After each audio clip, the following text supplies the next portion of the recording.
Paano nga ba ini-edit ang mga ganitong video mga kadaba? So bali ang tawag ko dito mga kadaba, reflection effect. So kung paano yung mga kadaba, ganito lang ini-edit yan mga kadaba. So heto na mga kadaba ang tutorial mga kadaba para sa the opacity effects new version mga kadaba. So kung paano ko ba yung mga kadaba ginagawa mga kadaba. So napakadali lang yung mga kadaba. So ganito ko ini-edit yung mga kadaba. So una mga kadaba, kailangan mo dito mga kadaba ng empty background mga kadaba. Split mo lang and then i-delete mo lang mga kadaba yung sobra mga kadaba.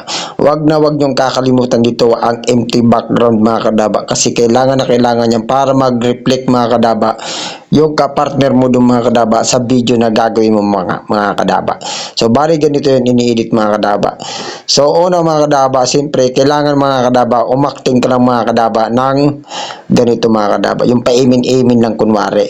Siyempre mga kadaba, dito tayo muna mag-split muna tayo mga kadaba dito.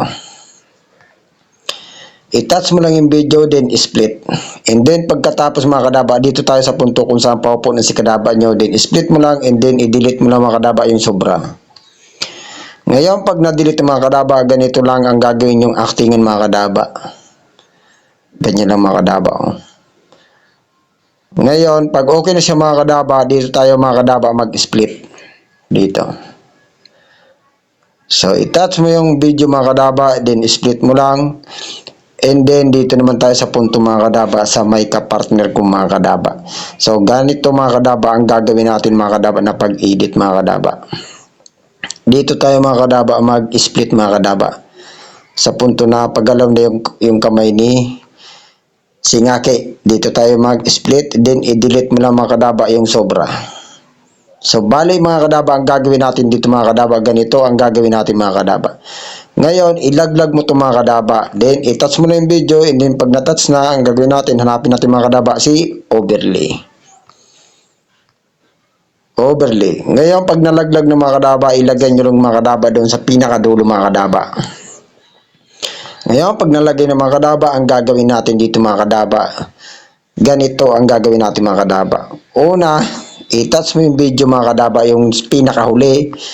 Ngayon, ang gagawin natin dyan, hanapin mo lang mga kadaba si overlay. Ngayon, ang gagawin natin, ilaglag pa natin to dito sa pinakababa, then ilagay natin doon sa pinakadulo. Ngayon, pag okay na siya mga kadaba, ganito ang gagawin natin mga kadaba. Una, ang gagawin natin mga kadaba, i-touch mo lang mga kadaba yung video mga kadaba. Yung nasa baba mga kadaba. Depende mga kadaba sa inyo mga kadaba kung ano yung gusto nyong mauna na reflection mga kadaba. So una, sa akin itong gagawin kong una-una na reflection. So bali dito tayo mga kadaba maglalagay ng opacity. Hanapin natin si opacity. Opacity. Asan ka na ba opacity? Ang layo-layo mo, hindi kita mahanap. Eto mga kadaba si opacity. So ngayon ang gagawin natin mga kadaba para mag-reflect mga kadaba yung sarili ko mga kadaba sa video mga kadaba para makita ko dyan mga kadaba. Bali ganito ang gagawin natin mga kadaba. Ngayon una i-adjust natin tong opacity. Lagyan muna natin ng plus diamond. Ayan. Pag nalagyan na siya mga kadaba, siyempre i-adjust mo yung video mga kadaba ng pag ganito kung saan yung kamay ng pinsan ko nag-aim na. Yung pa-aim na siya mga kadaba, yung pa-aim na. Ngayon, i-adjust mo lang yung video mga kadaba, ganyan mga kadaba. Tapos, adjust mo lang para lumabas yung reflection ko mga kadaba. So, bali ganito ang kakalabasan yan mga kadaba. O, diba? Nag-reflect. Diba? Napakalupit mga kadaba. Ayan. So, ganun ko lang yung mga kadaba, in-edit mga kadaba. Ngayon, pag okay na siya, dito tayo maglagay. Yan. Ngayon, pag okay na siya mga kadaba, ang gagawin natin mga kadaba, diba, siyempre, biglang nawala. Ang gagawin natin dito mga kadaba, dito tayo mag-split. Kailangan natin dito mga kadaba mag-split. Tapos, hanapin mo ulit si opacity. Opacity. Asan ka na ba opacity? Opacity. Then, pagkatapos niya mga kadaba, ang gagawin natin dito, isagad natin itong opacity mga kadaba para bumalik sa dati. Ngayon, ang gagawin natin dyan mga kadaba, i-check mo lang. Ngayon, pag okay na siya mga kadaba, i-play natin, ganito ang kakalabasan mga kadaba. Tignan natin mga kadaba. Ayan o, di ba mga kadaba, napakalupit mga kadaba. So, ganun ko lang mga kadaba, inedit mga kadaba ang reflection effect. Nagkautal-utal na si kadaba nyo.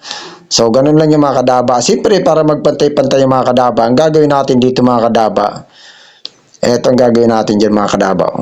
Ganito. I-adjust mo lang yan. Then, yan, adjust mo lang. Ngayon, ang gagawin natin, export na yung mga kadaba.